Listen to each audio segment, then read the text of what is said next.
Itinuro ni Madonna kay Tanggol na ang kapatid umano ni Tanggol ang Montenegrong na pangasawa ni Catherine. Samantala, hindi kaya ni David na itumba itong si Ramon mismo sa kanilang bahay sapagkat batid ni David na hindi nag-iisang si Ramon na sumugod. Ngunit hindi sukat akalain ni David na makita din siya ni Tinding at ang masakla pa dito, tinawag siya sa pangalang David.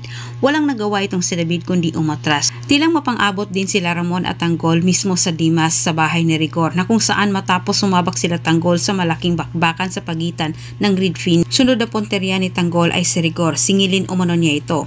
Pero minabuti naman ni Ramon na umalis matapos din siyang nakita ni Tinding. Hindi gumawa ng iskandalo itong si Tinding para makatawag pansin kay Rigor at malaman nito si Ramon ay nasa loob ng bahay. Samantala, lalong nawala ng gana itong si Marites kay Rigor sa paulit-ulit nitong pinagsalitaan siya ng masama. Ginulat ni Tanggol silang lahat, lalo na si Tinding at si David.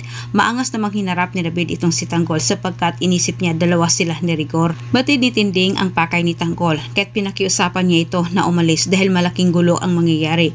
Ngunit gusto ni Tanggol na singilin itong si Rigor sa araw na iyon mismo. Hindi nakapurma si David, nakatutok sa kanya ang armas ni Madonna.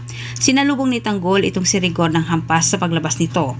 Bumulagta si Rigor na walang kalaban-laban. Samantala nakatawag pansin naman kay Ramon ang gulo sa loob ng bahay ni Tess na ang buong akala naman ni Ramon ay sinaktan ni Rigor itong si Marites kaya't binalikan din niya ang kanyang iniibig. Derechang sinabi naman ni Tanggol ang kanyang hinanakit na nalaman umano niya na hindi siya anak ni Rigor kaya magaan ang kamay nito na saktan siya ng ganon na lang. Sobrang nagulat din itong si Rigor kung paano umano nalaman ni Tanggol ang katotohanan. Mas lalo nang nagulat itong si David na alam na ni Tanggol na hindi siya anak ni Rigor. Kinakabahan itong si David pero sinasabi sa kanyang isip, mabuti na lang umalis umano itong si Ramon dahil kung nagkataon mapang-abot ang dalawa at magkaalaman na.